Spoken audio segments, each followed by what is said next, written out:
everyone, welcome to Mathematics. I'm Stuti and today we are starting class 9th Mathematics chapter 1 का exercise 1.1 and last video में हम लोगों ने समझा था what are rational numbers and इस वीडियो में we will start our exercise. तो अगर आपने उस वीडियो को अच्छे से देखा होगा तो I'm sure कि आपको समझ में आ गया होगा. So let's start with the exercise. Zero a rational number. Can you write in the form P by Q where P and Q are integers and Q is not equals to 0. अब हमको पता है कि rational numbers क्या होते हैं. हमसे question पूछा गया है कि क्या 0 एक रैशनल नंबर है. So yes, it is a rational number and we can write it, right. So the answer is yes. 0 can be written as, कैसे लिख सकते हैं इसको? 0/1 करके लिख सकते हैं. 0/1 करके लिख सकते हैं. Where Q is not equals to 0. देखो आप लोग 0 है ना. अब इन्होंने पूछा है हमारे क्वेश्चन में कि क्या 0 एक रैशनल नंबर है कि नहीं है. तो हमको पता है कि 0 रैशनल नंबर होता है. क्यों होता है? क्योंकि हम 0 को क्या लिख सकते हैं? 0/1 लिख सकते हैं. क्योंकि अगर डिनोमिनेटर में कुछ नहीं लिखा इसका मतलब वहाँ पे 1 लिखा है, तो 0/1 लिख सकते हैं. एंड 0 हमारा क्या इंटीजर है, 1 हमारा 0 नहीं है, and that's why PF Q form बन गया. ठीक है. Next question, find 6 rational numbers between 3 and 4. ये बहुत इजी है. तो मैंने आपको 2 पार्ट सिखाए थे इन द प्रीवियस लेक्चर. अभी हम सेकंड वाले तरीके का यूज करेंगे. तो क्या करा मैंने, देखो यहाँ पे लिखा हुआ है 6 रैशनल नंबर्स. तो जब आपको पूछा जाएगा कि आपको कितने नंबर्स बताने हैं, you just have to add 1.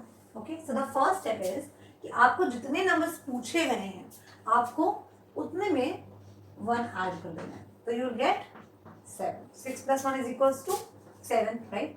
तो 6 नंबर्स हमसे पूछे गए हैं, हमने 6 + 1 किया, 7 आ गया. अब हमें क्या करना है? मैंने आपको बताया था कि मैं 3 को 3 into 1 लिख सकती हूँ. Is it right? यस. अब देखो 1 को मैं क्या लिख सकती हूँ? क्या मैं 1 को 7/7 लिख सकती हूँ? ये आपको पता है 7/7 या कोई भी नंबर के नीचे सेम, जब न्यूमरेटर एंड डिनोमिनेटर सेम होते हैं तो they will cancel out and they will become 1, है ना. तो इन दिस केस ऑल्सो मैंने 1 की जगह पे 7/7 रिप्लेस किया है. कोई दिक्कत तो नहीं है यहाँ पे. तो ये हो गया. Now we will solve this out. What will get? 21/7. Easy. अब एक बात समझो, आप बोलोगे मैंने 7 ही क्यों लिया? तो बिकॉज मैंने यहाँ पे इसको निकाला है. तो ये हमारा रूल है. इस तरह से हम सॉल्व करते हैं कि जितने नंबर आपको फाइंड करने हैं उसमें हम 1 ऐड करेंगे. The number that we will get, we will multiply it in the denominator and the numerator. So we will get this number. Fine. Next, तो अब हम 3 के साथ क्या सेम, हम 4 को क्या लिख सकते हैं? 4 को क्या लिख सकते हैं? 4 into 1 लिख सकते हैं. 4 into 1 4 होता है. इक्वल्स टू, नाउ 1 की जगह अब क्या लिख सकते हैं? 7/7 लिख सकते हैं. कोई दिक्कत नहीं है.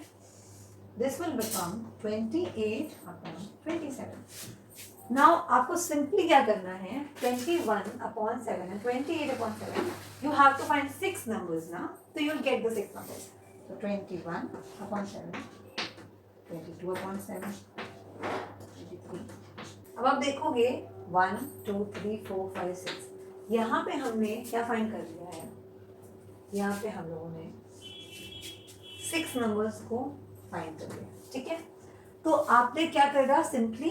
अब और देखो, तो 21/7 क्या था मेरे पास? वो तो 3 था. एंड 28/7 क्या था? वो मेरे पास में 4 था.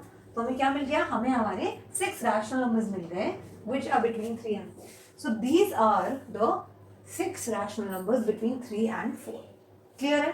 अब देखो इसमें कुछ नहीं है, बहुत आसान है. आपको जो भी नंबर के बीच में रैशनल नंबर पूछे जाएंगे और जितने नंबर्स पूछे जाएंगे आपको उस नंबर में 1 ऐड करना है. तो यहाँ पे 6 था, मैंने 1 ऐड करके 7 बना दिया. देन आपको उन दोनों नंबर्स को उनकी डिनोमिनेटर न्यूमरेटर दोनों में आपको उसे मल्टीप्लाई करना है जो नंबर अभी आपने बनाया है. The third question which is find 5 rational numbers between 3/5 and 4/5. Same वही टेक्निक हमें यूज करनी है. अब हमें पूछा गया है 5 रैशनल नंबर्स निकालने हैं इन दो नंबर्स के बीच में. तो क्या करेंगे? पहले तो हमें 5 दिया गया है. तो व्हाट वी विल डू, जितने नंबर आपसे पूछे गए हैं आपको उसमें +1 करना है. तो you will gate 6. Okay. Now you have to multiply both sides, like in the denominator and the numerator of this number. तो हमें क्या मिलेगा? 3/5 6/6. तो यहाँ पे क्या मिलेगा, भी लिख के 18/30 here 4/5 into 6/6 we will get 24/30. इसके बाद हमें क्या करना है, we have to just write out the numbers. So यहाँ पे क्या आएगा 18/30, ये आपका इसके बराबर हो गया ना, 18/30 आपको 3/5 के इक्वल हो गया, and we have 24/30. अब आपको इन दोनों के बीच के नंबर्स निकालने हैं. क्या आएगा, you get 19/30, 20/30, then we have 21/30, 22/30 and 23/30. So these are the 5 rational numbers between these two numbers. Now let me tell you one thing. As I told you कि दो रैशनल नंबर्स के बीच में हमारे पास में इनफाइनाइट रैशनल नंबर्स होते हैं, तो ज़रूरी नहीं है कि जो आंसर शीट में है या किसी और के नंबर्स आपके नंबर्स के साथ मैच करेंगे, क्योंकि आपने अगर दूसरा मेथड यूज़ किया तो हो सकता है आपके नंबर्स कुछ और आए, दैट डजंट मीन कि वो गलत है.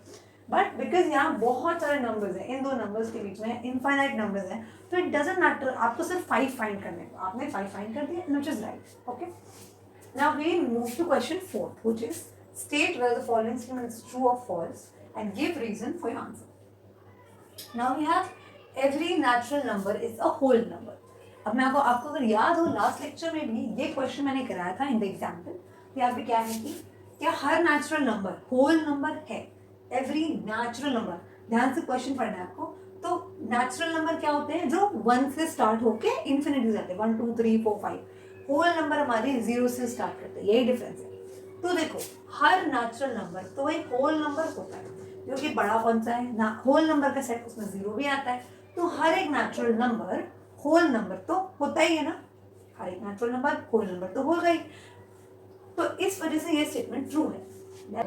आपका जो नेचुरल नंबर का सेट होता है ना, वो आपका स्टार्ट करता है 1 से, 1 2 3 4 एंड आगे इन्फिनिटी भी आता है. होल नंबर का जो सेट करता होता है स्टार्ट, वो 0 से स्टार्ट होता है. तो आप देख रहे हो कि होल नंबर के पास में नेचुरल नंबर है प्लस 0 है, तो हम क्या लिख सकते हैं, that yes this is true as whole number is a collection of natural number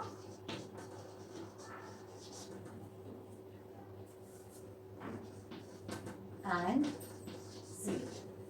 मतलब कि होल नंबर की जो कलेक्शन होता है उसके पास में नेचुरल नंबर होता है एंड 0 होता है. तो क्लियर है, फॉलो करना है. हर एक नेचुरल नंबर होल नंबर तो होता ही है. नाउ अगला क्वेश्चन है, every integer is a whole number. मतलब क्या हर इंटीजर होल नंबर बनेगा, क्या हर इंटीजर होल नंबर होता है या नहीं. अब इस क्वेश्चन में क्या ट्रिक है, देखो मैंने आपको बताया था कि क्या हर इंटीजर होल नंबर है, तो आपको पहले पता होना चाहिए होल नंबर क्या होते हैं, इंटीजर्स क्या होते हैं. होल नंबर क्या होते हैं, होल नंबर 0 से स्टार्ट होते हैं, 0 1 2 3 4 एंड इंटीजर्स जो होते हैं ना वो उससे बड़ा सेट है, मतलब उसमें 0 1 2 3 तो होता ही है, साथ में नेगेटिव लाइन के नंबर्स भी आ जाते हैं हमारे इंटीजर्स के पास. जैसे आपको मालूम है कि अगर मैं यहाँ नंबर लाइन बनाऊँ तो हमारा 0 बीच में आता है, यहाँ पे 1 है 2 है and then this will keep on going till infinity, right. Infinity is not a number, it's like it's a symbol कि हमारी लाइन आगे तक जाती है. एंड यहाँ पे क्या आएगा, -1 -2 and then it will keep on extending till minus infinity. अब यहाँ बोला गया है, हमको मालूम है कि होल नंबर्स हमारे 0 से स्टार्ट होते हैं, 0 से स्टार्ट करके आगे जाते हैं, जबकि हमारे जो इंटीजर्स होते हैं वो ये सारे नंबर्स हैं, है ना. मतलब पूरी नंबर लाइन पे जो मैंने बनाया वो सारे इंटीजर्स ही होते हैं. क्वेश्चन है कि सारे इंटीजर्स क्या होल नंबर हैं, तो आंसर है नहीं. अब मैंने आपको बताया था कि अगर आपको ये बताना है तो आपको काउंटर एग्जाम्पल लेना पड़ेगा. जैसे कि अब आप देखोगे -1 है ना, -1 एक इंटीजर है राइट, लेकिन -1 एक होल नंबर तो नहीं है, होल नंबर तो 0 से स्टार्ट होता है. तो क्वेश्चन है every integer is a whole number, तो हमारा आंसर है no, this is false, as -1 is a integer but it is not a whole number.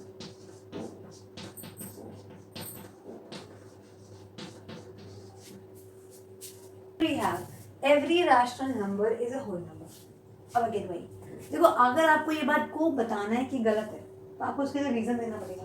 और रीजन में हम क्या करेंगे, हमें कोई भी एक ऐसा नंबर ले लेंगे जो आपका रैशनल है बट होल नहीं है। अब आपको पता है कि होल नंबर छोटा सेट है और जो रैशनल नंबर है वो बहुत बड़ा सेट है। तो हर एक रैशनल नंबर होल नंबर तो नहीं हो सकता, हमें अच्छे से क्लियरली मालूम पड़ रहा है। तो इसका आंसर है फॉल्स, कि भाई ये बात तो गलत है। Every rational number is a whole number, no this is not true.